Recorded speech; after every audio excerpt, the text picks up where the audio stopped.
Ladies and gentlemen, welcome to Man in America.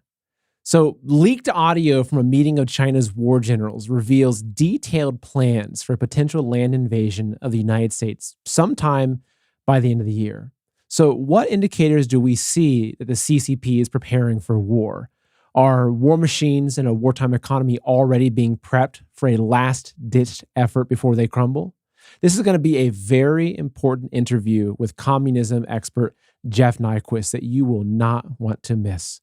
So, folks, if you're not following me on social media, make sure you're following me on Telegram and Truth Social as Man in America. And today's show is brought to you by Rise TV. Rise TV is literally the reason I can do Man in America full time. With the big tech censorship and demonetization, they've made it really tough for people like me with a mission to tell the truth. And that's why we built Rise TV. Folks, right now we are at war, and you will see it even more so in today's show. And it's an information war. And Man in America is how I'm fighting. So we have on Rise TV a massive content library and an amazing community of patriots. And for the second half of today's show, we'll do a Q&A over on Rise TV where you can ask Jeff your questions. So if you want to check it out, there's a link for a free trial in the description below. So come try it out. I think you're going to end up staying. And folks, look, I believe we have some very shaky times ahead of us. The dollar is nearing collapse, which is actually one of the main objectives of the CCP, as you'll see in today's show. And a lot of folks are looking for ways to protect their wealth. And I've always been one to recommend physical gold and silver. For this, I'm confident in recommending Noble Gold. You can buy gold and silver directly, or you can do an IRA transfer. So Noble Gold specializes in IRA transfers, which allow you to transfer your IRA assets into physical gold and silver that you own with zero taxes or penalties. So if you want to learn more about this, open up a new tab right now and go to goldwithseth.com, or you can call 877-646-5347 to speak to someone right now here in America. Again, it's 877-646-5347. All right, folks, so we're going to jump right into today's interview. There is some incredible information coming out about potential plans that the Chinese Communist Party has for Taiwan, and it looks like there's a good chance of plans towards an attack on the United States. And on my show today, I'll be joined by an absolute expert and author on everything as it relates to communism, especially Russia and the CCP. So, folks, let's go ahead and welcome Jeff Nyquist. Jeff, thank you so much for joining us today. Thank you for having me, Seth. And I think this is our fourth interview, our fourth discussion about what we before had referred to as China's endgame, which they're now referring to as the final war as things are heating up. So this leaked audio had come out recently. It was Jennifer Zhang who had broke this information.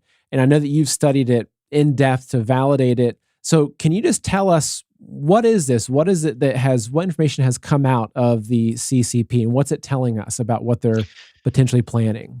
Well, actually, Jennifer was the first person to beat everybody to translating the recording from the Chinese dialect that was spoken at this Guangdong Standing Party Committee meeting that happened apparently on May 14th. It was actually the Luda Group, that their network of contacts in China, that got it out. And I had a chance to speak to people involved in that. Dr. Li Meng Yan was the person I spoke to. They have more information than is on the tape.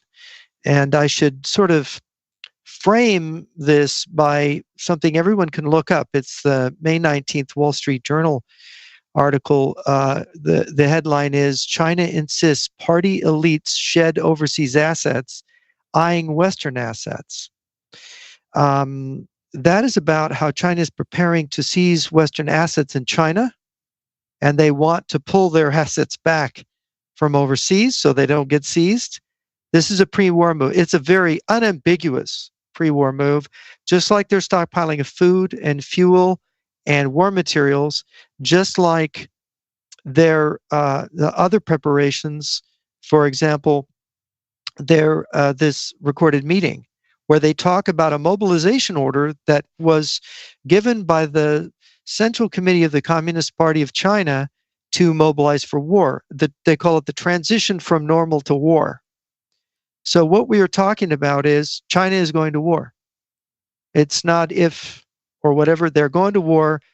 And from analyzing the transcript, it's going to start anytime from, now this meeting was May 14th, from 90 days from the 14th to before, I'm told, before November 1st.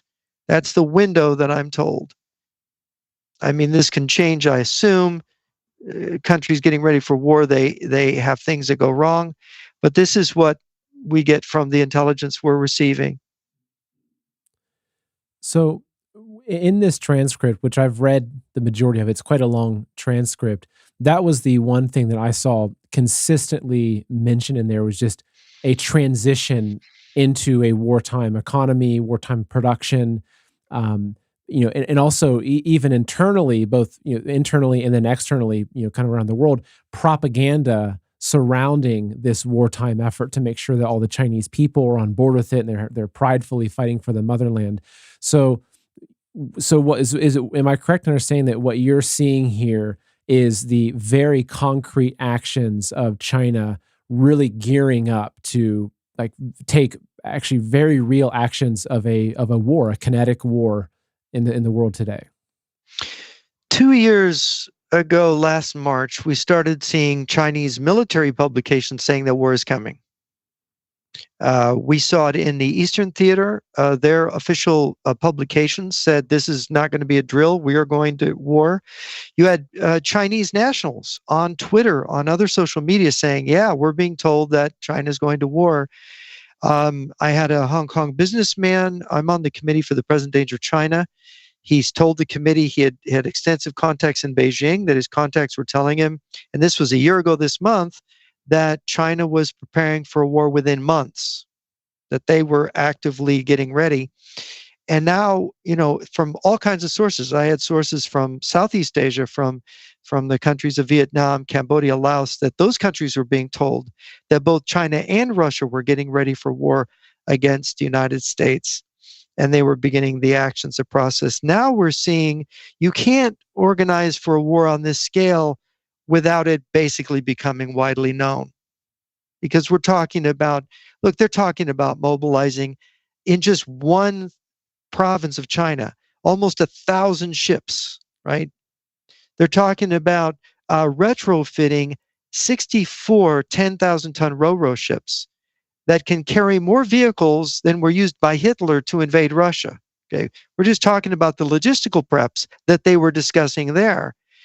So 45 days to retrofit the ro-ro ships, and the guy was saying, the responsible was saying, I can't do it in 45 days. I can almost do it, right? And then in addition, you had 588 rail cars. And if you did a calculation, it would take you about maybe 45, 50 days to move all the vehicles that you could put on those ro-ro ships by train to the ports in Guangdong. That's just Guangdong. That's not even the theater that's normally assigned to invade Taiwan. The Eastern Theater Command is to invade Taiwan. What the heck are they doing? And then there's the coordination with Russia, which we can talk about. Yeah, and that's an interesting point. I really want to get your thoughts on that, because the transcript is talking very specifically about Taiwan, but do you believe that they anticipate that if they attack Taiwan, that Biden is going to retaliate in some form, and that they will then have to mobilize a fleet to come over to America? And how do you think that would play out? Well, there's towards the end, the latter part of the transcript is really interesting because it's about defending the targets in Guangdong, right? And then how they're going to deploy. This was the one argument the officials had. They had an argument that was so nasty that they asked the governor to mediate, and he absolutely refused. He put it on the military district commander, said, you decide, commander, I don't want any part of this. They were arguing about how to deploy the People's Armed Police. Or were they going to put the police to defend against riots and social unrest that would be triggered, the suggestion was, by military strikes on the province, right? Creating social disorder. Or were they going to defend against those military strikes implying that there would be maybe sabotage agents coming in, maybe from the coast. Lurking spies was the translation in Jennifer Zhang's translation. Coming into the coast. So, and this argument broke out, no, we have to defend the 4 nuclear power plants and the command center. We have to have the People's Army. And then others saying, no, we have to defend against an uprising in the megacities. And that was an interesting element. And the commissar, the political commissar, Wang Shuzhen, chimed in, and he said, well, we can help by using propaganda and psychological warfare. We need to explain to the Chinese people that it's America's fault because America is counterattacking us on these targets and causing the problems. And this was the most alarming, maybe the most alarming sentence in the whole meeting, because he used the word counterattack. That's in more than one translation. And one lady who listened to it, who has defense background, said this implies that they're going to use DF-41s, their ICBMs, on the US, and that they're expecting a counterstrike. This is the way some analysts read it. And so how would they, if they're going to, is DF-41, is that what it's called? The type of missile? Yeah, it's Dongfeng 41. It's the most recent, most modern Chinese ICBM. It was deployed starting in 2019. So how would they get those close enough to the United States? I know that there's been discussion. No, they're ICBMs. I see. They can so hit they're anywhere even in the from United there. States from China. Yeah, I see. They can hit anywhere. They have multiple warheads can be put in each of them, so each one can hit more than one target. We don't really, I don't think we know the exact number of those that they've had. They were rapidly building missile silos. This was detected many months ago. How many missiles are in those silos now? This is very alarming, right? Because it sounds like they're anticipating a nuclear war. And do you think so? Something that I'd also seen in this discussion is that part of the reason for the Shanghai lockdowns was so they could pause a lot of the international shipping. And you see this being discussed a lot in the transcript, the conversion of regular cargo ships basically into war machines. And I know that I'll pull up a graphic here really quickly, but there in the previously was a lot of information that had come out about their container ship missiles, and basically how China could retrofit a container ship, park it off the coast of America, and all of a sudden they open up these missiles. Now here's a different image. This is from China, right? Where then one day they open up and they start firing on the mainland. Yeah. You see that? The Russians developed this technology. It's been dubbed Club K. The idea is you can put cruise missile systems in these containers, and they're hidden inside, and they can open up, and suddenly a merchant ship can become a missile platform for launching cruise missiles. The cruise missiles, of course, could have nuclear warheads or conventional, and modern cruise missiles are pretty accurate, and they could do a Pearl Harbor style attack on San Diego Bay, on Bremerton, on Pearl Harbor, on various military facilities that support our fleet. And so you mentioned the most alarming part of this transcript for you was the counterattacking from America. And that was also one thing I pulled away from that was more so it just seemed like they're preparing for something much greater than just an interaction with Taiwan. Yeah. Like it was almost like they're preparing for World War III. Yes, you're exactly right. It is. Well, look, we're talking about one province, and you've got more ships being mobilized and more assets than we did for the invasion of Normandy, which was the biggest invasion. Now, obviously, I have to make this statement. Look, Taiwan has 170,000 standing army. They have 1.5 million reserves on an island. This is a much bigger. Taiwan has actually military capacity actually as great as Ukraine, only in an island that is mostly mountain and rough terrain, where the flat areas around the coast, particularly on the west side of the island, are very urbanized. So the flat areas where you would use armor, tanks, are very urban. Of course, tanks aren't really suitable to use against cities. It's infantry that you want to use, infantry and artillery, as we see in the Ukraine war. And so, knowing operational art of war, when the number of vehicles just in Guangdong province they're preparing to load by retrofitting the Ro-Ro ships is more than they could practically use on Taiwan, right? Because of the terrain, because of the urbanization of Taiwan, you would be using mostly infantry and artillery in that battle. And that's not what we're seeing.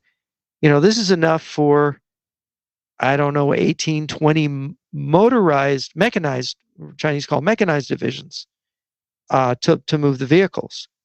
Well, where the heck are they going to? I mean, first of all, if you're invading Taiwan, that's a short distance away from. You don't need 64, and you don't need that many. You could use, 20 Ro-Ro ships with repeat trips, right? Because they can go back and forth. And besides the port, you got to get a port to offload a Ro-Ro ship. You can't offload it on a beach.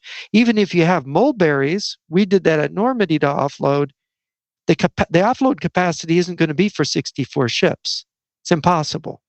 So it's way too many vehicles for Taiwan. I mean, it's way too many ships for Taiwan. This is very obvious. And then there's another consideration that everybody should consider. This is would be on the level of invading, Operation Olympic, the invasion of Japan. And the invasion of Japan, horrific. We would expect, some people said we lose 1 million men. This would be way above Normandy. This was the biggest amphibious invasion ever contemplated by the U.S. This kind of invasion by China would be on that scale, but the type of ships they're preparing aren't the type of ships you would use in that kind of invasion. Very, very intriguing and alarming, just from analyzing, and that's just one province in one military theater command, which isn't even the one they would invade Taiwan from. So I know that you've talked a lot in the past about the coordination between Russia and China, and the timing of what's happening in Ukraine is you couldn't plan a better time because, as I understand it, a lot of our resources, the United States resources, are assigned and over in Ukraine, leaving us very vulnerable, and even the ability that we would have to, say, manufacture more of what we would need to combat this. I was listening to an interview recently with you and Mike Adams where you said we're a couple years out of the ability to produce what we would need. So do you think that what's happening with Ukraine was part of a plan between China and Russia to lure the U.S.'s resources to that region, leaving our country more vulnerable? It does appear to be that the Russians have drawn our attention to Eastern Europe to help the Chinese in what they're preparing for. That is an obvious conclusion that any strategist would be likely to make. What I would say is that, when you look at America moving 110,000 troops to Eastern Europe, sending, more javelins, it would take us 2 years to double our production of these anti-tank weapons. And we've used up 4 years' supply by sending them to Ukraine. This is alarming, especially when you look at the number of vehicles the Chinese are preparing to put on the water. Tanks, APCs, self-propelled artillery, and that's just from one province. As I said, there's several coastal provinces that have, by the way, more military resources than that one does. So, yeah, it does look that way. And I would add, I asked the people who smuggled this recording, 56-minute recording of the generals and officials meeting. I asked them what are they hearing through their sources in the Chinese military about Russia and about the Ukraine operation. And the one thing they told me was that, well, the generals and the People's Liberation Army are saying that the Russians have not used their best troops in Ukraine, that Russia's best troops are hiding in the Far East. They're hiding in Siberia. And I said, okay. And of course, you got to remember that on February 4th, Putin went to Beijing at the beginning of the Olympics and met, and they made a joint statement saying that China and Russia is the most powerful combination of great powers, more powerful than anything during the Cold War. They made this kind of a statement. So uh, it does indeed look like, they've got, the Russians are going to participate in whatever this is in the Pacific. And what's alarming is if you look back to an exercise called Vostok 18, took place in 2018. It was a practice, Russian practice involving Chinese and Mongolian forces to invade Alaska. They massed ships at the Bering Strait. So, what are they going to do now? What are they preparing? The more evidence stacks up, you can see that it really points towards one thing. You've spoken before about the fifth column. Can you explain that? Because that's also something I'm seeing surrounding a lot of this discussion is large weapons caches, and even in this leaked audio talking about activating foreign assets of people to kind of fight and put forth this war. So can you explain what the fifth column is and how that relates to the United States? Yeah, the fifth column is forces that would be sympathetic to an invader that are in the country that's being invaded that would help them. For example, the pro-Nazi activists in Norway, before the Nazis invaded Norway in 1940, you had the defense minister of Norway was a Nazi sympathizer. Quisling, we get the word Quisling, that's his name, Defense Minister Quisling. He helped the Germans get a foothold in Norway. He was actively supporting them. He ended up becoming the ruler of Nazi-occupied Norway afterwards. So it's a combination of traitors and sympathizers and infiltrators of the country in advance. And we have lots of Chinese all over Canada, United States, Mexico, South America. They control port assets. They've been managing ports in the United States. They control container areas of the port, storage areas. This has been a very dangerous thing for us to do. And look, when the people talk about, Normandy, it's a beach invasion with small craft supported by 150 ships that basically then brought across the English Channel the rest of the invasion force. When we look at this, it's not, the Norway wasn't a beach invasion. The invasion was done when Norway was at peace with Germany. They were trading partners. The German trading ships, the merchant ships, came into the ports, but instead of having merchandise, they had troops and equipment that came out, seized the port, opened the port up for other ships to come in. And by the way, it wasn't a giant fleet that showed up. It was one ship they were trickling in. And the reason why, they had to get by the British fleet, which was right off the coast of Norway laying mines. So the Germans conducted an invasion, and the British fleet ruled the seas. It was the biggest navy in the world at the time. So the British fleet is along the Norwegian coast laying mines, and here this German invasion of these merchant ships spaced apart, infiltrated by them. They did sink a few of them, infiltrated right by, got in the ports and took all the ports up and down the whole. Norway is just a giant coastline. It's a huge coastline. From Narvik to Bergen. Of course, they had to force their way up Oslo Fjord. They lost, I think, a pocket battleship fighting their way up. There was gun defenses. But other than that, it was just an infiltration. And this is alarming for our friends in Latin America because the Chinese control so many ports. They're building a giant port in Peru. It's alarming for our friends in Australia. Any country that trades with China is going to have this threat, because if the ships are all sent out, you got your stopwatch, all the ships will arrive at a certain time, they'll offload, they'll seize the ports. How much of the Pacific Rim could be captured by this a giant movement, right? China, I've heard military people say this ridiculous thing that China doesn't have the sea lift capacity.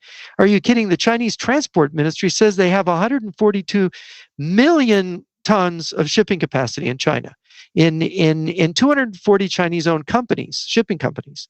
So, okay, so to give that, people don't know what that means, 142 million tons.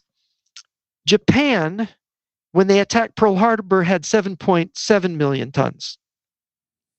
And with that, they occupied French Indochina, they invaded the Philippines, Borneo, Indonesia, a vast archipelago, New Guinea, the Solomon Islands, Wake, Guam, the Aleutian, the two outermost Aleutian Islands, and if they won the Battle of Midway, they would have occupied Hawaii. That's on 7.7 million tons.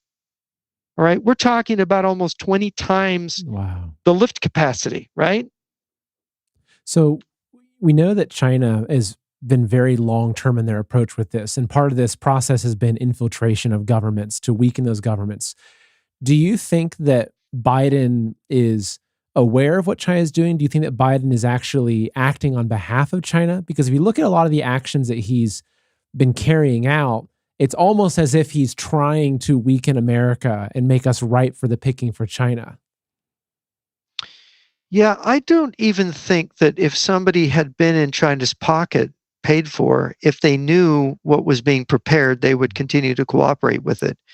Because nobody wants to be hanged or lynched by their own countrymen, which is what would happen if this played out.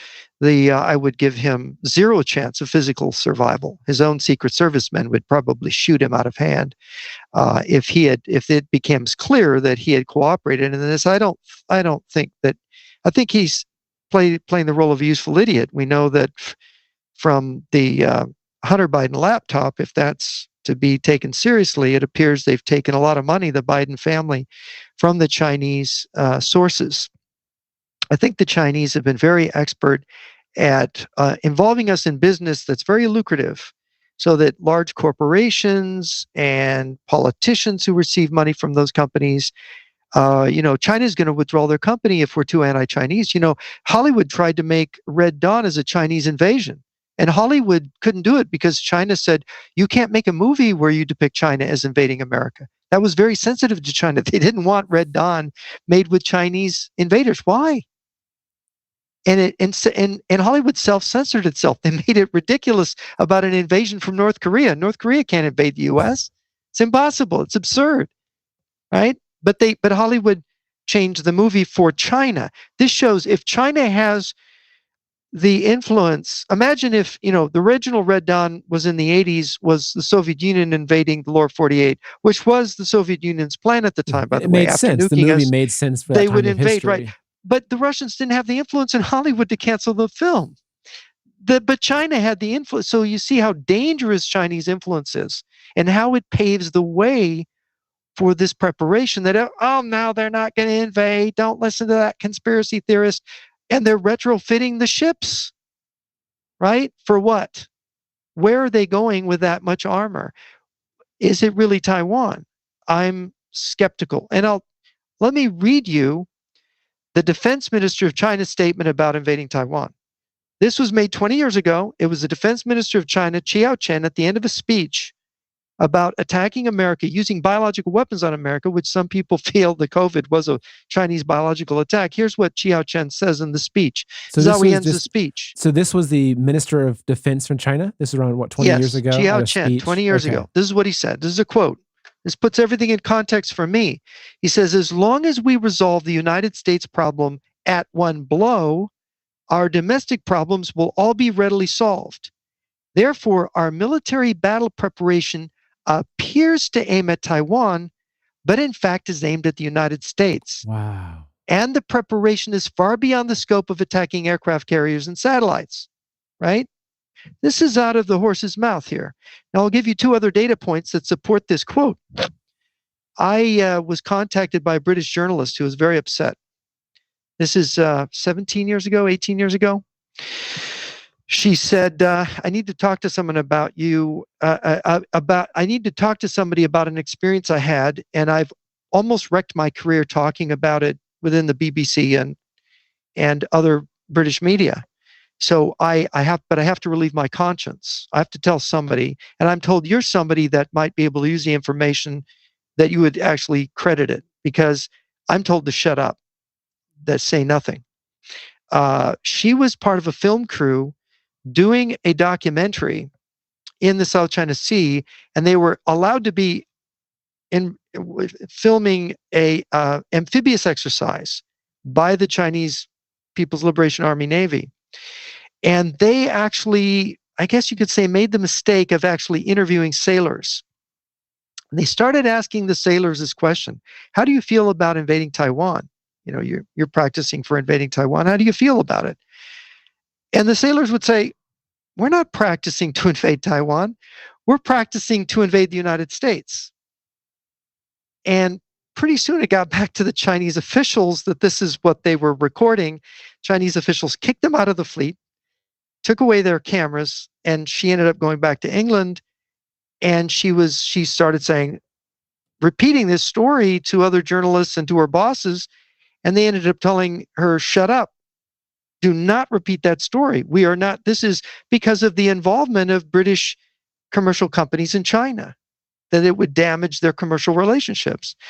That's another data point. Now I'll tell you a third data point.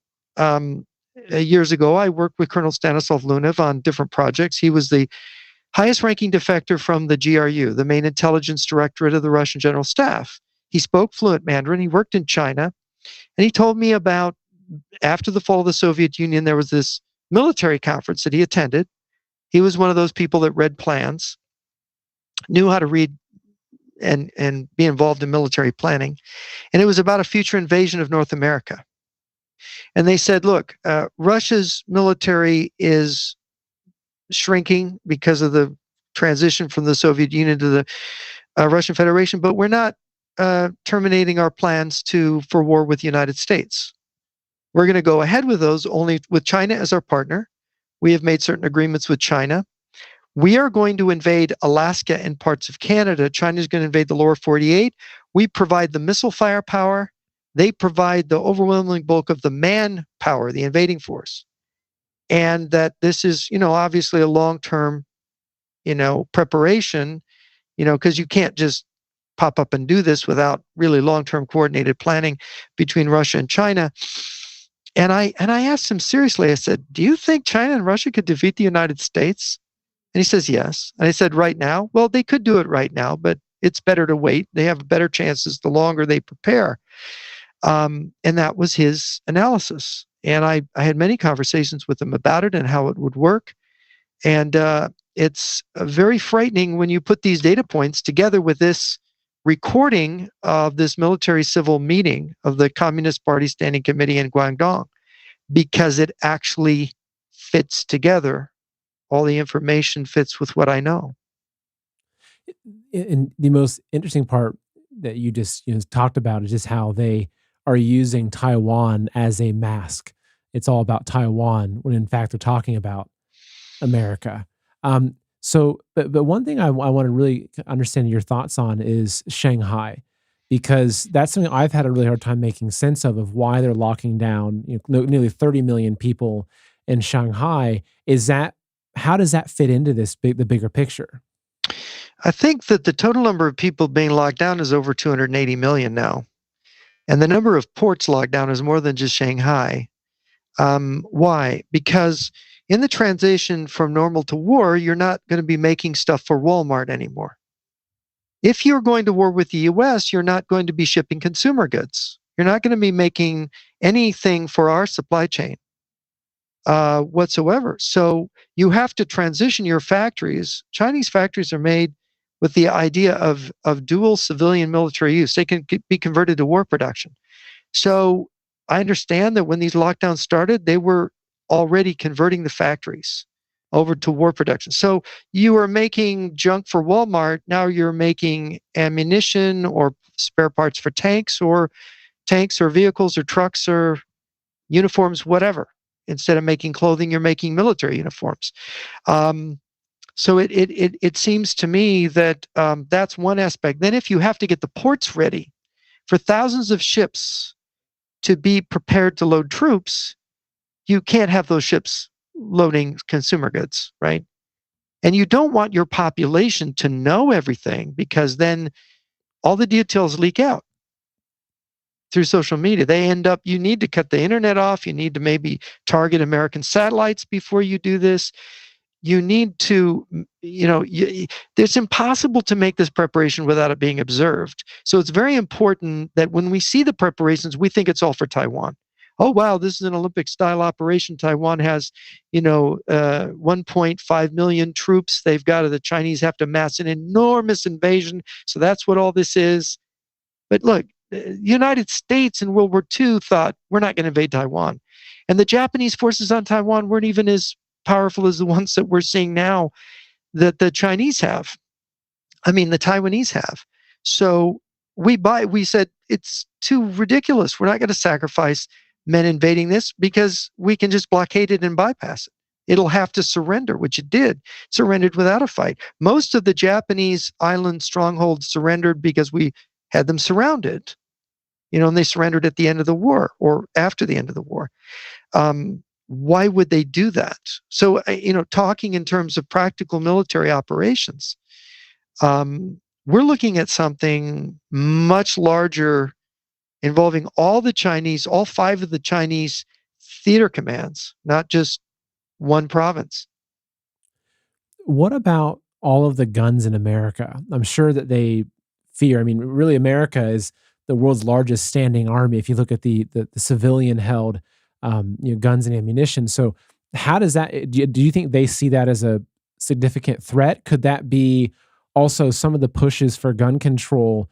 Do you think maybe there's some strings being pulled there for these politicians in the United States to disarm Americans? Like if you look at California, for instance, which is, would be one of their, say, kind of beachheads to invade, through the coast of California, where Newsom, and I've heard a lot of rumors of suspicious ties and bribes from China, where it makes it very difficult to get the kind of guns that you would actually need to defend yourself against a military invasion. Yeah, obviously, civilian small arms would be very important for defending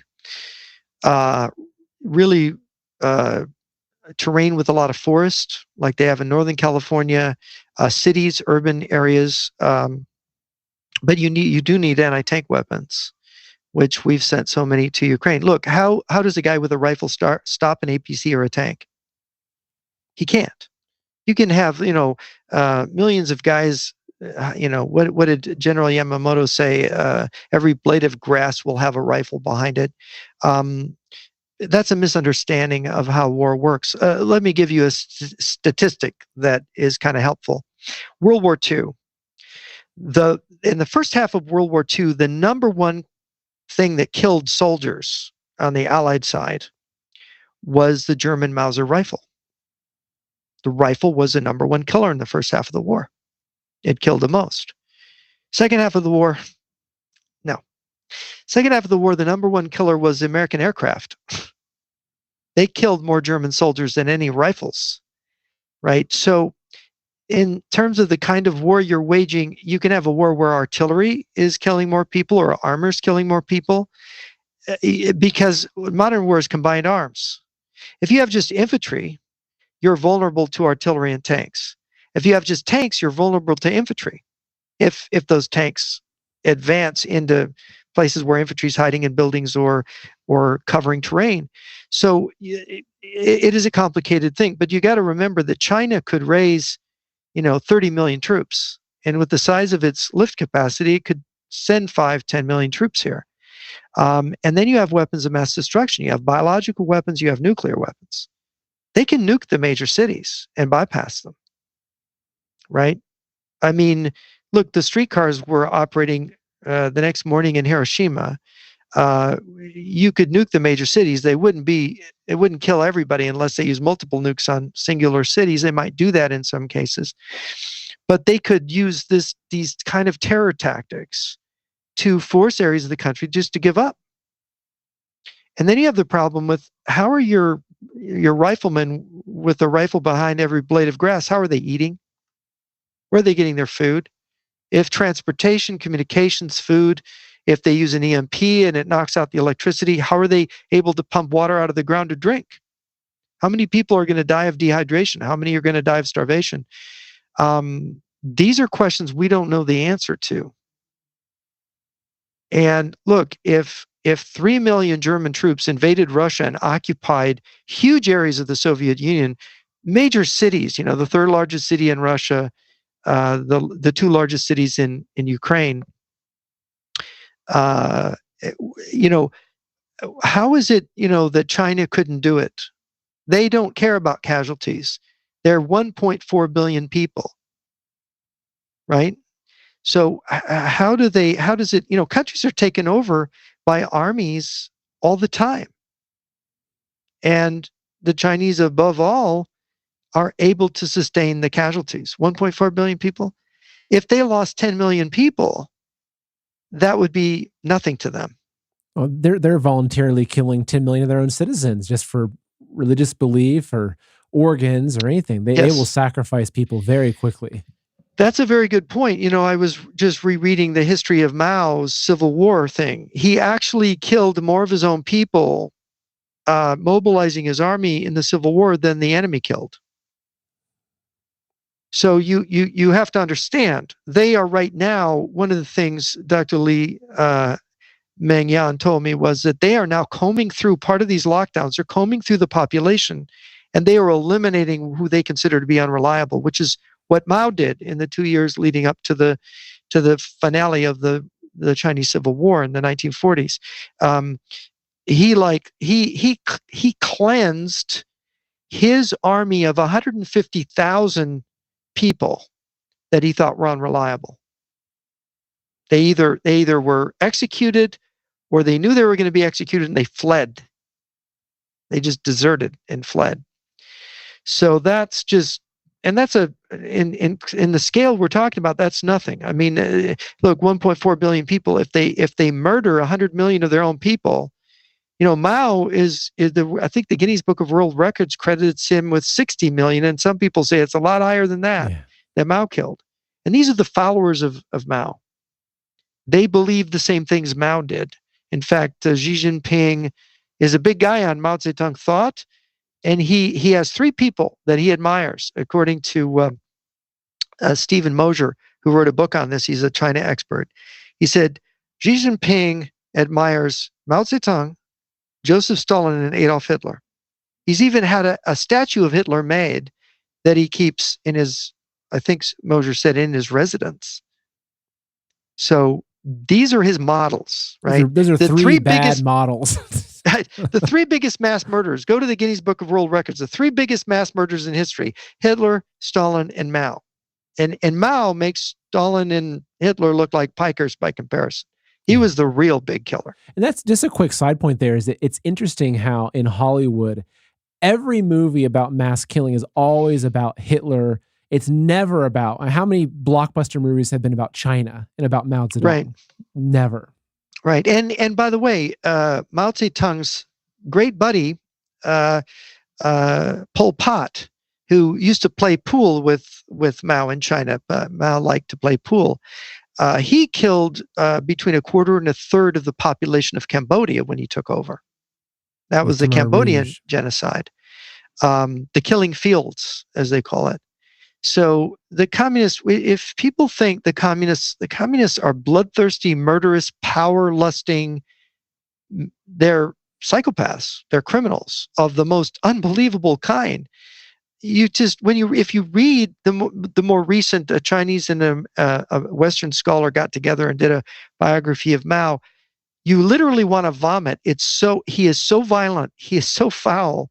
He would come he took control of an army, and all of a sudden, all the commanders in the army started dying.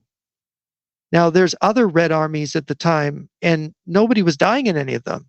And it's all the commanders are dying, and you figure out he's killing them all because he wants to put his own puppets in that army. He wants to be sure he controls it. Control was Mao's obsession. It is Deng Xiaoping's exception. I'm sorry, it is his obsession too, to control. And that, when we look at the lockdowns and the port closures as the sources of this, as Dr. Li Mengyang is explained to me, it's about control. All of this is about control. And if they can control the population, they can make the transition from normal to war. They can feed the war economy. They can organize the forces. They can win the war. So just for just a quick note for anybody that is just joining. So there's a lot of people that are joining and watching live. I'm interviewing Jeff Nyquist. This is a critical discussion on China basically preparing for war. So we always do a Q&A at the end of the show. It's over on Rise TV only. Because this information is so important, we're going to keep the Q&A portion still public. However, if you want to ask a question, I'm only going to be fielding questions from over at Rise TV. So if you have a specific question for Jeff you want to ask, and you want to be part of that discussion, head on over. There's a link in the description below for a free trial to Rise TV. But we'll be taking questions from Rise TV. But as I mentioned, for those of you that are watching on YouTube, Facebook, Rumble especially, we'll keep this public for you to watch this because this is a very important discussion. Now, Jeff, you spoke recently about how some of your contacts on Wall Street were telling you they expected a collapse of China's economy within the next year. So can you touch on that a little bit, but also talk about, is that also what's propelling them? Like they have to transition to a war economy because they're on the verge of a collapse. They have to change something to survive. Is this a last ditch effort for them? Well, that's a good question. I put it in the context. I think they've been preparing for this for a long time. But last October, a Wall Street banker who's an expert in economic warfare made the statement before a group meeting that I attended that China's economy was going to collapse by the end of the second quarter in 2022. And he thought that they would have to go to war in March or April. And of course, he was rather more elated, more happy at the beginning of March. I think it was late February, after the Russian invasion of Ukraine. He saw that China was not going to go to war in March or April. So he thought they were just going to hit the wall when it comes to the end of June. So he thought they were done. They were going to unravel. But what we see in this war preparation is it's not, if they can successfully transition from a normal economy, this is, they're stopping their trade. They're changing over their industry. They're going over to rationing, right? They're not going to have the money to pay their workers. They're just going to give them ration tickets. And aren't they going to be glad when they're let out of their apartment? Oh my gosh, I'm not under house arrest anymore. I'm not in my apartment. I'm able to go out now, and I can go to work and I can see my friends. They're going to be, they're going to be elated, right? And it's like, well, who cares that they're not paying me? I mean, I'm being fed, and now I can move outside my apartment. This is probably the logic of how they get people to accept. Yeah. So almost as if these lockdowns, which right now I think we're nearing 300 million people that are locked down in China, that as that's part of a psychological operation to prepare the Chinese people for a war economy and a war system. But also I'm sure it's been really effective at doing what you mentioned earlier, at weeding out the dissidents. So they can see the people that are on social media trying to talk about the lockdowns, people that are denying, not obeying the lockdowns. It's a really good exercise to get people in line for the control of a population that's needed once they move into a war. I mean, is that how you understand it? Yes. It is, because they're going to see who follows the rules and who doesn't. And they don't, Mao made the statement back in the 1940s, let's just kill everyone who doesn't follow the rules. And it worked for him. You would think it wouldn't, to be that sanguinary, to be that bloody. You would think it wouldn't work. He won the Civil War. It's really creepy, but he did. And yeah, I think you've got that right.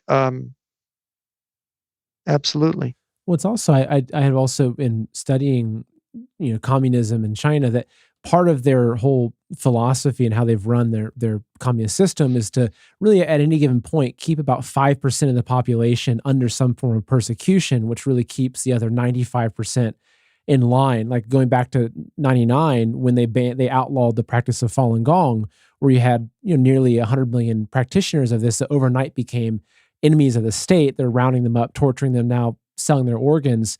It's just, this has been similar to how this has been a 100-year war on the West.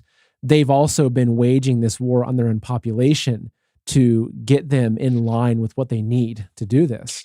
Yeah, these are the techniques pioneered by Mao in the 20s, 30s, and 40s, how he ended up becoming the ultimate warlord of China. And you have to remember there's foreigners, there's Westerners in China. They're locked down here. There's Chinese liberals who sympathize with them.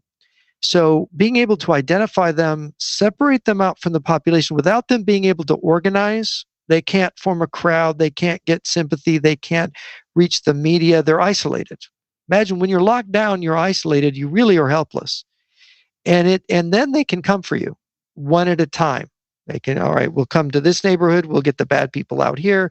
Oh, look, there's some Brits and Americans and Australians here. We'll put them in a camp, or we'll put them in, what do? You put foreigners, when you go to war, you put them in internment camps.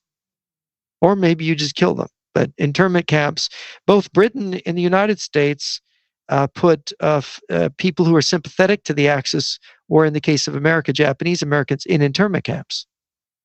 Right? So, and of course, the Germans famously had their concentration camps, that anyone that disagreed with the regime and certain ethnic minorities like Jews were put in those camps. And of course, Russia famously had its concentration camp system. So, all war powers in World War II did this, basically. Yeah, and you can see that you can see that happening. You can see the foundation laid for this. So we're going to now open this up for the Q&A portion, because I've been seeing the questions coming in, and there's some incredible questions. So for those of you that are watching, like I said, we're going to keep the Q&A portion public, but if you want to ask a question, it's only going to be done through your account over on Rise TV. There's a free trial in the description below. So I'm going to start with this question, and this came in from Debs and Michelle, who's asking about the Chinese troops in Canada. And so said that Canada allows Chinese troops in their country. Do you think that they will try to invade the U.S. through Canada and also up through Mexico, South America, et cetera? Basically, is that part of what you see happening? Well, I guess we've seen this film taken from British Columbia of Chinese people in, military utilities or camouflage utilities, hiking, without weapons. And there's some kind of Chinese camp. And of course, there's a large Chinese population in British Columbia, in the Vancouver area. And the question is, are these Chinese citizens? The question is assuming that there's a Chinese army there. Not that anybody knows there's a Chinese army there, but if you have Chinese have infiltrated Vancouver, British Columbia, have they then smuggled in weapons and uniforms, and can some number of Chinese suddenly put on those uniforms, get those weapons, and take over the port of Vancouver? I think the answer is yes. When you look at the German Operation Weserübung, that they invaded Norway, this is what they did. They had infiltrators already in Norway. They put on the uniforms and got their machine guns. They grabbed airfields and ports. The Germans came in through the airports and the ports. This is very possible in Western Canada. It's definitely possible. As far as them advancing against the United States, going across into British Columbia, from British Columbia into Washington State, yeah, but probably not right away, because there has to be something done to Seattle, right? You have to, what are you going to do to Bremerton, Washington? That's kind of in between there. That's our big boomer base. You would have to strike that base at the beginning of a war that involved invading North America. And that strike would probably have to be nuclear, which means, and it would have to be a ground burst. So you'd have a heavy fallout area. So you probably couldn't even operate troops there at the outset of the war. You'd have to wait 13 to 18 days before you could go through that area, because the fallout dissipates. The intense short-term fallout dissipates. So that would be my only comment. I hope that makes sense. Yeah. Something that I'm seeing a lot in the comments in general, and this is not just this interview, the handful of interviews I've done with you, where people are saying, "Oh, you're just fear mongering and this," but this is very real, information. You're someone who's been studying communism, especially the Russian and the CCP, Soviet Union, for a very, very long time. But for people that are kind of saying, look, this is fear mongering, I don't want to look at it, what would you say to that? No, I don't. Obviously it's unpleasant. Look, I've been studying this unpleasant subject for 35 years or more. I hope it's not true, but what I'm relating are facts. People, you can read the transcript of the Standing Party meeting in Guangdong. You can read the Wall Street Journal about them preparing to seize Western assets and to pull their assets out and all their war preparations. They have 67% of the world's food stockpile in their country. Why are they doing this? They've been stockpiling gold and raw materials of all kinds. China has a 10-year supply of oil, of what they would need. That's how big their petroleum reserve is. They could go without oil imports for 10 years. And you can look that up on the internet. The numbers are there. What they produce and what they import. They import something like 7 million barrels a day. You look at what do they have? 25 billion barrels in their stockpile. You can do the math. It turns out to be storage as well. 7 years. Yeah. So, unless I made some mistake, so why have they made these preparations? This is not innocent. And look, if you know the history of the Communist Party, Soviet Union, Communist Party of China, their goal is to make the world revolution, World October, take the whole world over, make it communist. And, I'll just, if you think I'm making it up, let me quote the former head of the Communist Party of China, Hu Jintao, in 2008. He was the general secretary of the Chinese Communist Party, and this is a quote from him. In history, the Western powers used warships and opium to colonize China. Now the opposite has happened. We will use our open policy, seize the economic crisis in the West as a historical moment, and use effective measures to turn them into socialist China's economic and cultural colonies.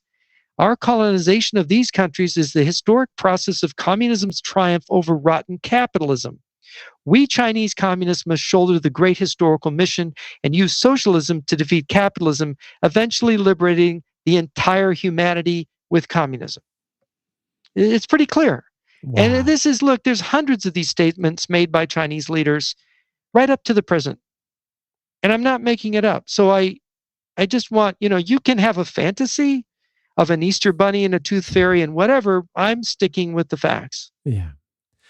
A good question that has come in from Kate, who's asking, do you think that the lockdowns and the ties between the WHO, Tedros, Xi Jinping, that crippled the economies in countries around the world were also laying the groundwork for what we're seeing right now? Yeah, if you look at the World Health Organization, the WHO, it has been said by people who have studied this organization that it is controlled by China. It is a Chinese puppet. And the leaders of it have been communists. Look, communism is not just in China, it's a world movement. These crazy people exist in the US. Look at Black Lives Matter and Antifa. These are communist organizations. I think that two of the leaders of Black Lives Matter admitted that they were Chinese communist trained. You've got them all over Latin America. You've got Cuba is a communist country. Venezuela, Nicaragua is under Daniel Ortega's communist country. Peru now has a communist president. Argentina has been heavily with, Argentina signed all kinds of agreements with China now. They're pushing Brazil, even despite Bolsonaro being there, they're pushing Brazil into the arms of Russia and China. Brazil is a BRIC country, right? They're part of a bloc. It's called the Brazil, Russia, India, China alliance or economic combination. And they've added South Africa to that. So yeah, I hope that answers your question. It certainly does. Here's actually a very good question from Montana Dude. This is something I've been wondering as well, who says, is there any information regarding American countermeasures? Are there any rumblings of American military plans? If it's obvious that China can't hide their preparations, is America able to hide their preparations for what's to come? Well, you may notice that there has been increased, people living near air bases and stuff have noticed increased practicing, increased missions, increased helicopter and air flights. Of course, we are moving things into Eastern Europe, but we've also moved troops into Australia. I don't know how many. So we've also been aware of this problem. Um, the first sign of preparations came after COVID-19. COVID-19 outbreaks began in January around Chinese New Year in 2020, 2 years ago. In late March, if you go back in late March, the US government sent its nuclear war staff for running a nuclear war. They sent them to deep bunkers in Colorado in late March of 2020. And then within a few days, the Strategic Command dispersed all of its aircraft to various bases. And the reason they gave was the threat of storms, weather, right? I didn't think so at the time. I thought, oh, they know, because this is when the first signs of China getting ready that we started to see. We started to see, for example, in the Eastern Theater, I mentioned before, their military publications were out openly stating that war was coming. And so we had those kind of preparations. And some of my military contacts went cold starting in 2 years ago this month and would not talk to me. So there was something secret going on. And there's a fascinating, General Todd Wolters, our NATO commander, he's an Air Force commander. He's brilliant, by the way. He, in his testimony to Congress the last 2 years, and then more recently, he talks about China and Russia being together and how we can put pressure on them and actually succeed if a war is between both of them. So this shows a high level of awareness from one of our top generals. And I think Admiral Richards, the head of the Strategic Command, has made some comments. It seems to me they're aware. Even if you don't, you listen to Blinken, the Secretary of State, of the President, they seem to be clueless. I think our military leaders are not. Which is probably a good thing that we have no idea what they're doing about this. Yeah, it might be. What I have heard over the last year or so is there's a certain level of desperation of getting things together, because it's like the Chinese and the Russians have been preparing for years. We just became aware within the last 2 years that something is going on with them, and we're trying to play catch up. And you're trying to play catch up. They've been preparing for 30 years. We're trying to catch up in 2. And then we stupidly moved our industrial base to China. And so they make supply chain things. I mean, we got infiltrated and compromised up to the political level. And now we're going, uh-oh, we got a problem. How do we dig our way out of it? Now, we're pretty ingenious as a country. I think we can do it. We've been coping with it. And I don't know, we have real problems with our political leadership. I don't think we have people you can call leaders. I think you've got useful idiots all over the place, not just our top business people. Yeah. And in both political parties, I'm not going to pick on one or the other. No, I agree. I think we've got a lot of that. And in Europe, it's bad too. There is in Europe an awakening regarding Russia, but look at a lot of these people. Look at what would the KGB file be on Boris Johnson, the Prime Minister of England? It's kind of interesting to see him becoming anti-Russian when you think of the blackmail they've got to have on him. And it may just be that we're going to see all that blackmail being poured out in the not too distant future. And you've got Germany. Look, the Prime Minister Scholz of Germany, he is flatly pro-Russian. Even the Green Party people have complained about him. And the people there's great worry. But I talked to a friend of Putin's, 31-year friend of Putin's last week. And, he gave the Russian point of view on a lot of things, but he's very worried. And he's a guy that, he's very worried about where that's going. And Russia could very well make this nuclear and in coordination with China to create a new security infrastructure in Europe, to force Europe. And by the way, the economic problems with oil you're seeing in Europe, you've got connected to this is we know that in about a month, it's thought that Iran's going to get nuclear weapons. So there's talk that Israel, maybe with American help, is going to do a preemptive strike in Iran. that almost certainly will result in the Persian Gulf being closed down, at least for some time. What's that going to do to Europe and Germany that depend on that oil? How are they going to survive that?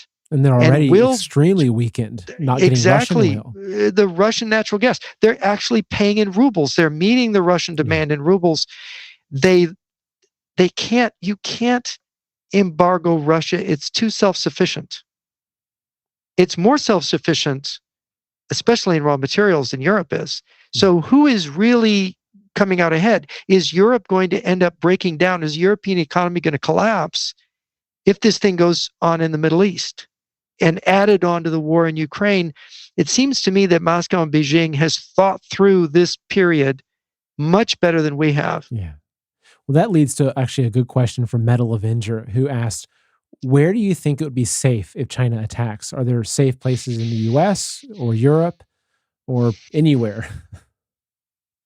Oh, that's a difficult question because, look, you have missiles, nuclear weapons, biological weapons that can reach anywhere. You are obviously safer in a small town or in a rural area than in a major city. In a megalopolis, they're going to have troubles in that, not only with social order, but they are potential targets of biological and nuclear weapons that can cause serious economic dislocations or serious damage to the cities with a lot of loss of life and a lot of people injured. So, obviously, to have a cabin in the woods, to have a place where you put some food and water away, somewhere where you can, know to get out of the city. I hope that if a war does break out, I hope that we have enough warning that people can shelter themselves and prepare. I really hope. I mean, the U.S. government, I hope, is watching this, and civil defense measures will be engaged at some point. You made a good point earlier when I was asking about the Second Amendment and the guns in America. You said, well, if people can't have water or feed themselves, and that just really goes upon the importance, as you're talking about now, just for folks watching, look at, do you have a water source? If the power goes down and you're just relying on city water, do you have a well to tap into? Do you have a river nearby that you can get and filter water? Also, can you produce food?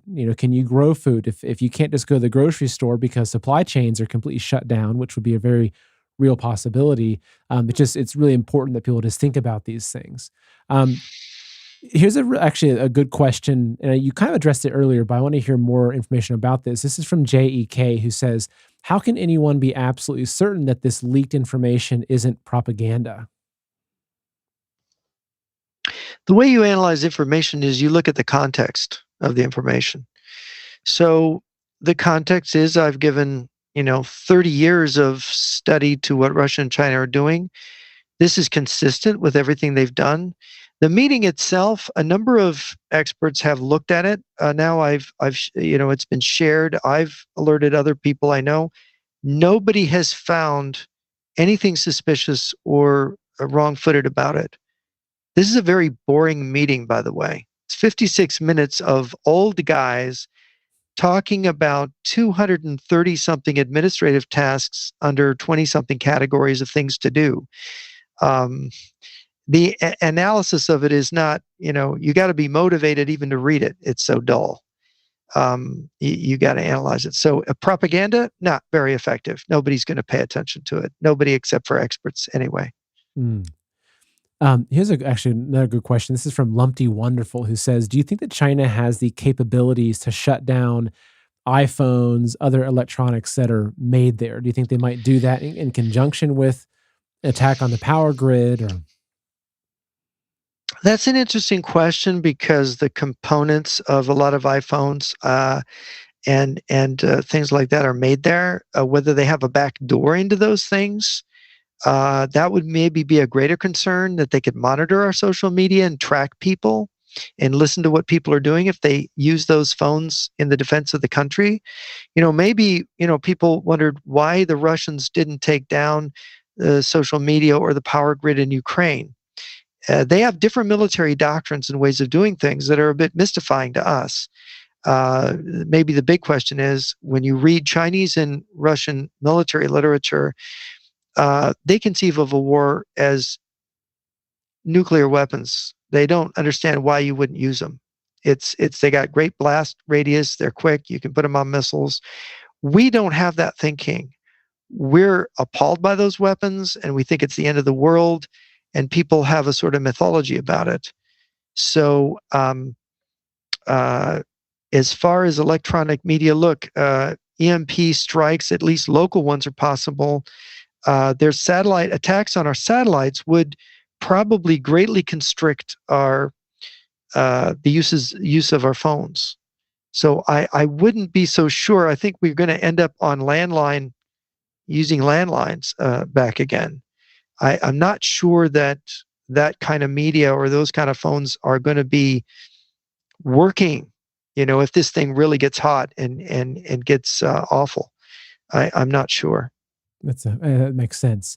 I just want to just tell folks that are joining and watching that if you want to follow Jeff's work, let me pull up your blog here, Jeff. It's just jrnyquist.blog.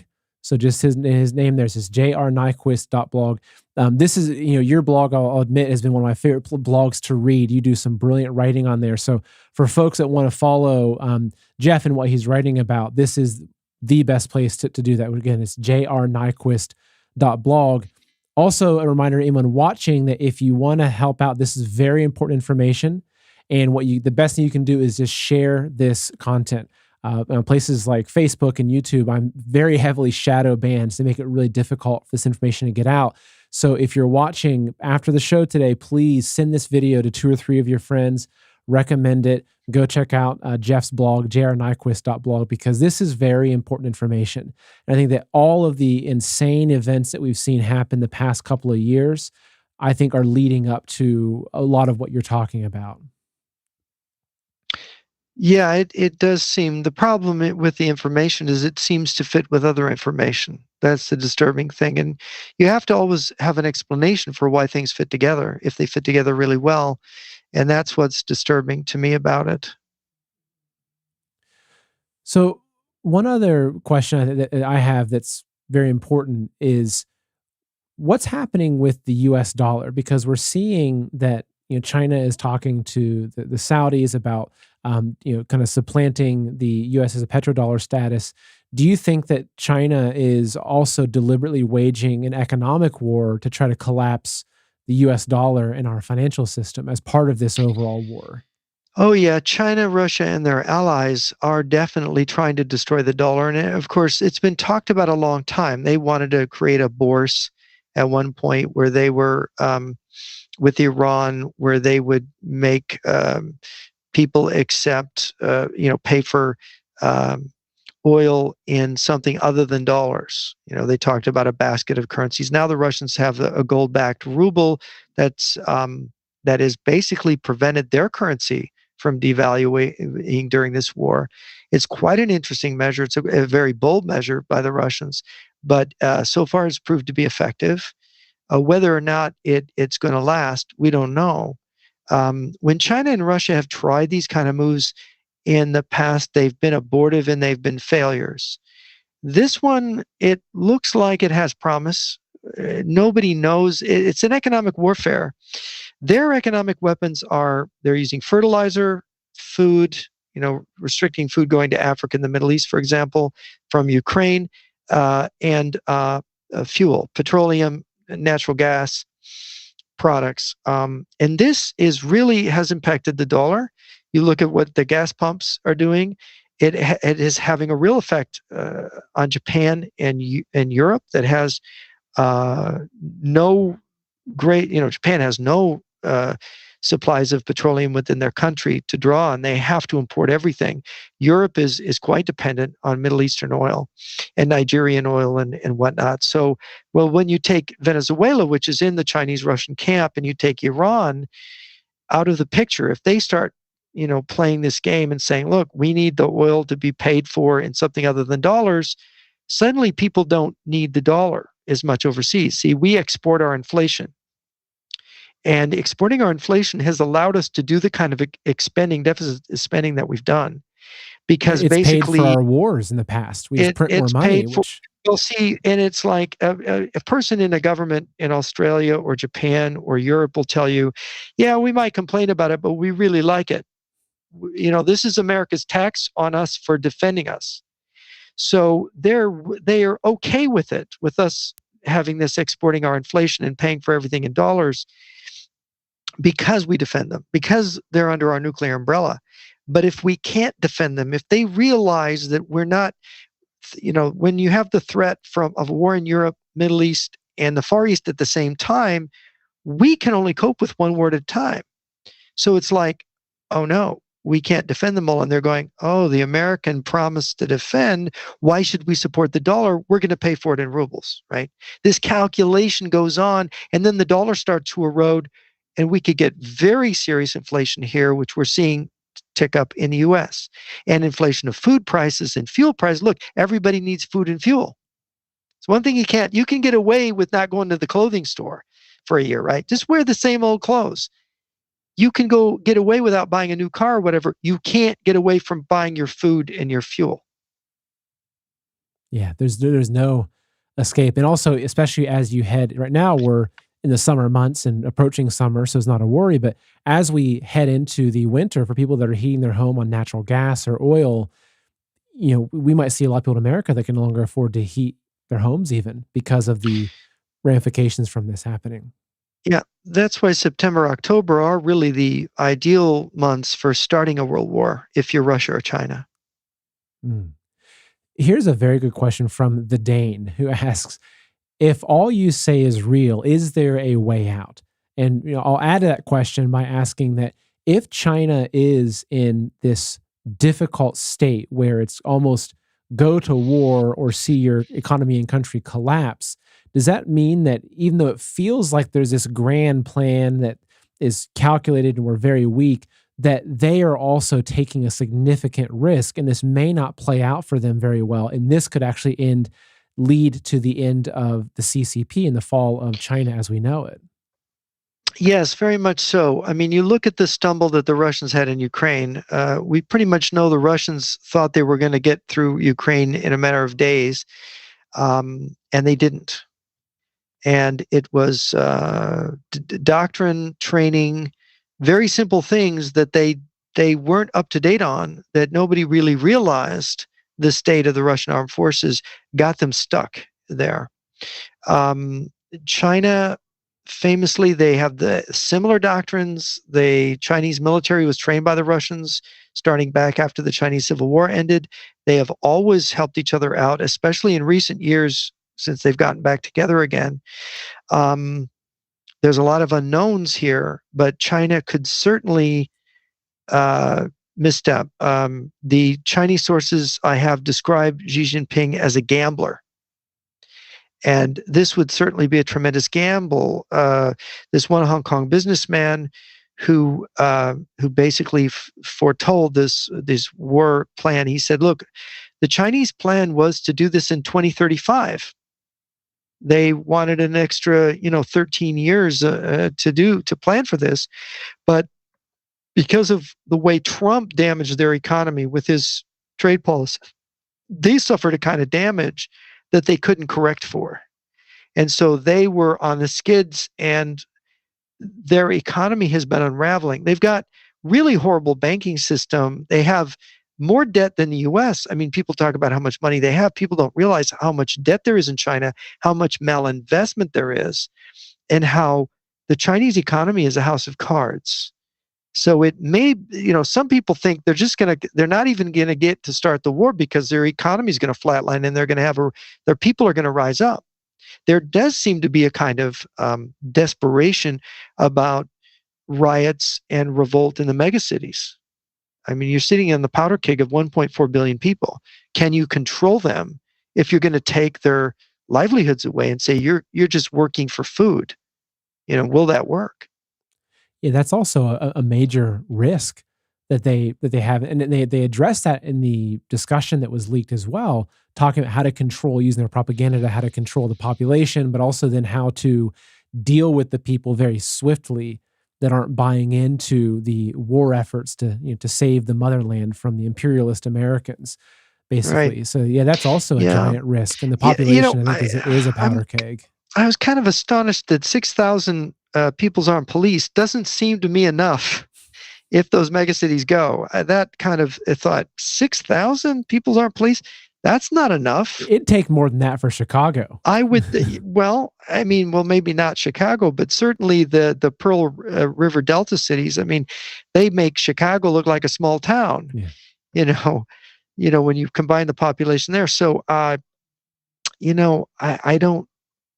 It was, there are these curiosities, and I think they do mention other militia resources, but they don't give the numbers. Those have got to be pretty large. But then, what is their loyalty? You know what happened in the Russian Revolution, the what's called the February Revolution, which actually happened by our calendar in March 1917, is that it was elements of the Russian army that turned against the Tsar. They were asked to fire on crowds, rioting crowds, and they wouldn't shoot them. And they turned their guns back on the government. And when they sent other troops to put down these troops, those troops joined them and joined the people. And they'd send whole armies in. And all right, we're going to, and then the armies would flip over. So that's how it happened. The Tsar had to abdicate. So I think the Chinese, they know this history, the Chinese Communist Party, and they know the danger of this. And that's just an important point just to really reiterate for all of you that are watching right now, is that though a lot of this is very real, and China, Russia, these are very powerful nations, China is at a very, very weak place, right, in so many ways. So just always keep that in mind, that we're not up against, yes, they're a powerful nation, but they are at a very, very critical time in history. Here's another question. This is a question that came in from Beachbound, who says, if we know this, then our military leaders, Congress, Senate, etc., all know. So are they all in on it, sending our defenses to Ukraine and leaving us as sitting ducks? No, I don't. People give other people too much credit. I've had colonels tell me that generals aren't that bright. Look, politicians. What do you think the real intelligence of politicians who are doing this all the time? They're taking polls. Do these people have even their own initiative for thinking their own thoughts? They don't. Do you think you get elected to Congress by thinking for yourself?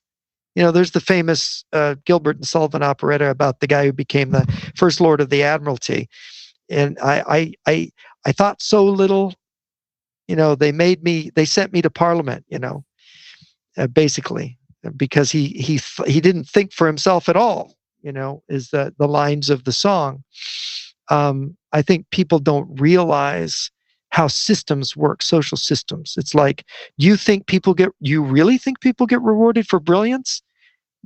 Try to think a brilliant thought and open your mouth and see if the corporate executives or the government leaders or even the people listening like what you're saying. They don't. The idea of people, oh, Nyquist, you're making all kinds of money. You're gonna scare people. You're tickling their ear. No, I can't make a living from saying this. I've got other sources of income. I'm not doing this for money. I'm doing it because I'm very interested in this, and I think there's great danger to the country. And I think we're terribly misinformed, and I don't think our leaders have served us very well. I don't think we have the right leadership. I certainly agree with that. So we've got over 5,000 people watching, and we have a lot of questions coming in. I know that we had a stop at 3:30. Are you able to go a little bit longer than that, or is it still a hard stop for you? Sure, I can go. I don't have another meeting. Oh, fantastic. Thank you. And thank you again for being here. And just a reminder for all those of you that are watching, if you want to follow Jeff, head on over to jrnyquist.blog. This is where you can contact him. And Jeff's very active in the comments on all the posts. So this is a great place to kind of peer into Jeff's mind, and you can learn a lot over there. So this is a question from Wings Over Texas. It kind of goes back into the question about our political leaders, who asked, do you think this is why Biden has been in favor of opening the southern border to help facilitate an invasion? Well, it's very interesting that a person whose family has taken so much money from the communist Chinese wants the border open. This is something that people who traditionally were on the left, they supported the Viet Cong during the Vietnam War, which were the side that the Communist Chinese and the Russians supported. Why they want America, of all the countries in the world, not to have a border, which means anybody can cross over. Why do they want that? One of the things people don't realize is that Spetsnaz commandos, um, saboteurs that could bring biological, chemical, toxic weapons of destruction and nuclear satchel weapons across that border if it's not guarded, if people can pour across. The other thing is that you've got millions of illegal aliens who have no means of support coming here to be supported by us, right? We don't have enough jobs for our own people with the economy going down. What are we going to do with an extra 1 million or 2 million people pouring into our cities? That creates an economic problem and a social problem in the cities. And then it makes criminal networks. And this is something I haven't touched upon, but the Chinese triads and the Russian mafia are very active in Mexico. The drug trafficking, you go back and you read old issues, Los Angeles Times really covers the border pretty well. They're a pretty good newspaper for the news. And they have stated in their pages that the Mexican mafia is a subsidiary, is that subordinate to the Russian mafia in terms of drug trafficking and other kinds of trafficking. And they're trafficking in weapons. And the Chinese, look, you had Scott Gulbranson write a book about how the Chinese 20 years ago were moving weapons through the port of Ensenada into Mexico, and nobody knew where they were going. He thought they were going over our border. They were setting up weapons caches in the U.S. And he had a number of his witnesses killed after he interviewed them. And his life was even threatened. So, that his book is The Silent Invasion. I think you can get a used copy online. That was a long time ago. So this whole thing of organized crime in the open border, this is an avenue of an attack against the United States. And the Canadian border, you read, there's something called the Sidewinder Report, that was a joint report of the Canadian Intelligence Service, CIS, and the Royal Canadian Mounted Police.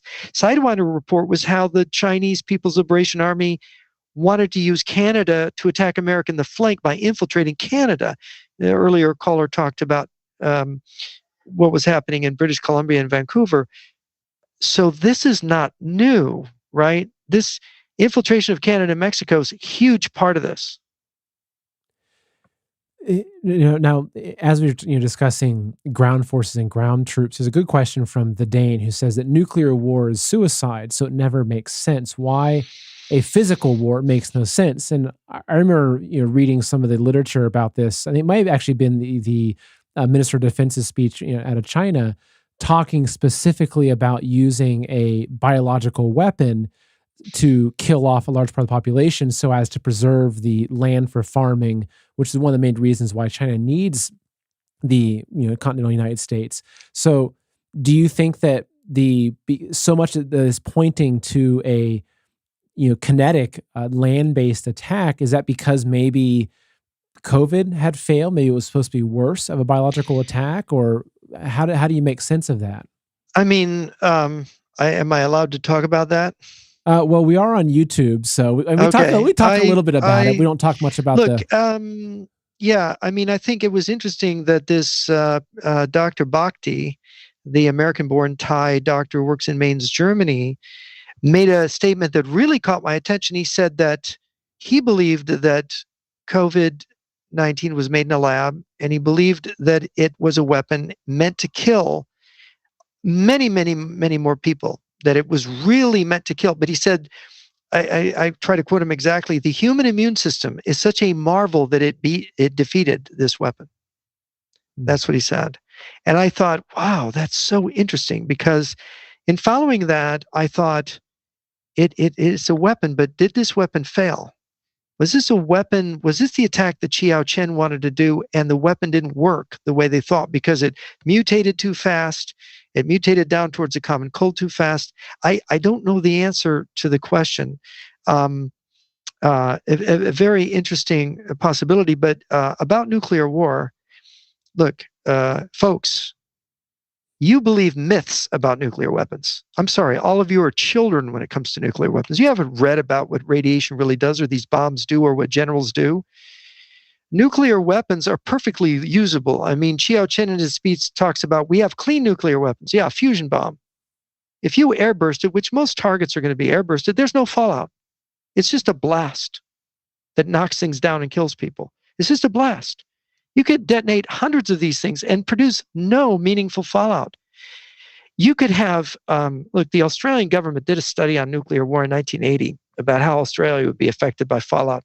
This is if the Soviet Union and the United States, at the height of the Cold War, blew up every hydrogen bomb they had. Okay. And the arsenals are much, much smaller than they are. They're just a fraction of what they were then. It said, okay, there would be some increase of leukemias and cancers in Australia from the war, from the fallout that, atmospherically goes around the world. Some, but the cancer rate in Australia would go down because the import of tobacco from the US would be cut off. Interesting. I'm not making it up. Look, people have exaggerated the effects of these weapons, and it's coming from active measures from the Russians. Look, nuclear winter. I saw a scientist that was promoting nuclear winter on YouTube. He just now, somebody posted it on I watched it. It was brilliant. He did a mea culpa. He said, "Oh, I'm wrong about nuclear winter. It's not real.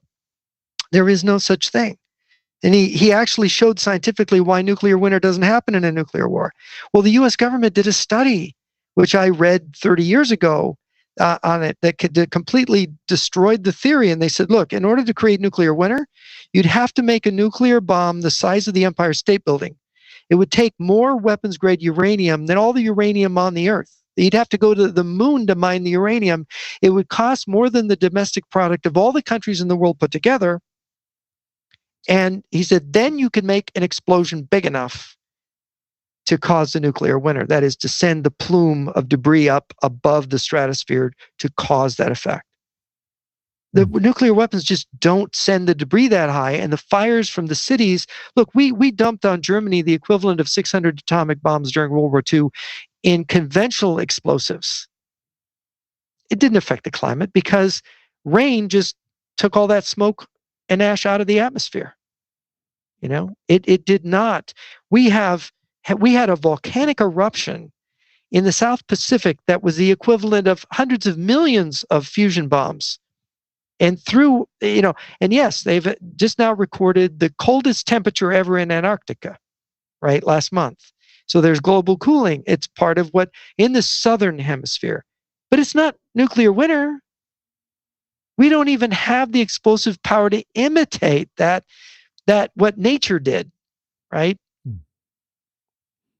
So maybe we've watched too many hours of Dr. Strangelove, perhaps. Yeah, no, well, you see, it's our consumer society. We want it to be true that the weapons are not usable. I was in a conference with Colonel Lunev, and I said, I want to tell you something. Before we went in, we were talking to a bunch of American security experts. And I said, Americans don't believe nuclear war is possible. They think it's the end of the world. And he looked at me and says, they do? And I said, yeah, they think all the whales and fishies are going to die. The environment's going to die. Everybody's going to die. And he said, well, how can they think that? It's like, no. I mean, there will be some areas will be turned into desert, because the short-term fallout will kill all the plants and the trees. That's immediately downwind of, and that will be terrible, but it isn't the whole surface of the earth. It's a fraction of the part of the earth.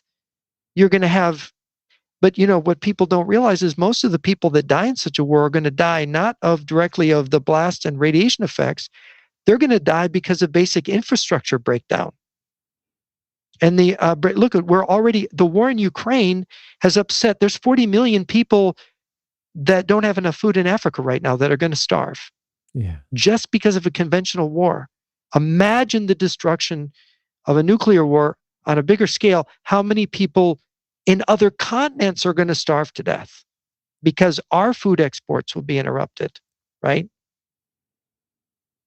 That's the real loss of life in a nuclear war, not the nuclear weapons. Here's a good question. This is from Laura Joe for Truth, who says, I've heard a theory that Biden would surrender the United States to China. Do you think America has military leaders who will fight against others with our military to defend our freedom? I think that's possible. I don't think that anybody in this country is going to agree on a surrender of the country if the country's bombed. You look at the Ukrainians, their cities are being hit by conventional ordnance. Their psychology is to dig in and fight harder. The same thing is happened to Britain in World War II when the Nazis started bombing them. It made them more determined to resist. We did the strategic bombing survey after World War II, what the effect on Germany was. Like I said, we dropped the equivalent of 600 atomic bombs on Germany during the war in conventional ordnance. A very controversial study, it said, no, the bombing really didn't have much effect. It was when the Soviet army captured the Romanian oil had the biggest effect on the German production. They didn't have enough oil and raw materials to run their factories. They moved factories underground. They built new factories that were more efficient than the ones we bombed. And the bombing, because we did firebombing of cities that killed innocent civilians, the population became angry that what are these monsters we're fighting that are bombing women and children? So we're going to resist harder. So Germany fought to the bitter end in that war. And the strategic bombing survey suggested that the strategic bombing had negative effects rather than positive effects for the people doing the bombing. That is, it increased the will to resist of the Germans, right? It didn't demoralize them. It made them more angry and determined to defend. And I think that we would see a spirit like that emerge in America. We're already starting to see it as people start to realize that what's happened with our government, what happened with the election, everything. We're seeing a lot of Americans really standing up for that. So we're going to end with one last. It's more of a comment. I thought it was a very beautiful comment to end with. This is from Chicken Coop Lady, who's one of my favorite, audience members, who says, "Jeff, you, sir, are my favorite guest Seth has ever had on. You're so well researched, intelligent, and refreshing. I really appreciate your viewpoint. Thank you for the strong reality checks." Well, I appreciate those words. Thank you very much. That's very kind. So, Jeff, I just want to thank you for taking time. I know you're a very busy man and you've been on a lot of big shows lately. I just want to thank you for coming on and just sharing your thoughts with myself and our audience here. Very important information. So just as a recap and where to follow you is jrnyquist.blog. Is that the best place to follow what you're doing? And yes, jrnyquist.blog is good. And, I'm working on a longer piece right now, and it's hard because so much stuff is breaking and I have to follow so many things. But yeah, there's the next several weeks that are going to be very important in terms of what's happening. yeah, good. Well, I'd love to have you continue to come on for updates, because I also agree that over the coming weeks and months that we're going to see a lot of things unfold in our world, and having you and your perspective is really important. So thank you again thank you again. And look, for those of you that are watching, I hope that we're wrong. I hope that, all this is, I hope that the whole war is going to be like anything made in China. It's going to break. It's not going to work properly after a little bit, and we're going to end up victorious. But I also hope that everyone is, preparing the best that you can, learning how to grow food and, find water supplies, thinking about how to heat your home in a winter. These are all really important topics that I hope that you're also thinking about, because, America might need us to live, to fight to defend our country. Yeah, very good. I agree right. completely. Well, thank you, Jeff. Take care. God bless. And until next time, just keep doing what you're doing. It's very important. And I'll be continuing to follow your blog, and just let me know if there's any important information you want me to share. I can get it out, because I know you're on the forefront of this. All right. Thank you, Seth. All right. And thank you for everyone who watched this. I hope you enjoyed this. And for those of you that are on Rise TV, I will see you tomorrow at night for Friday Night Live at 7:30 p.m. And we'll go from there. So thanks, everyone. Have a wonderful day and take care. Thanks again, Jeff.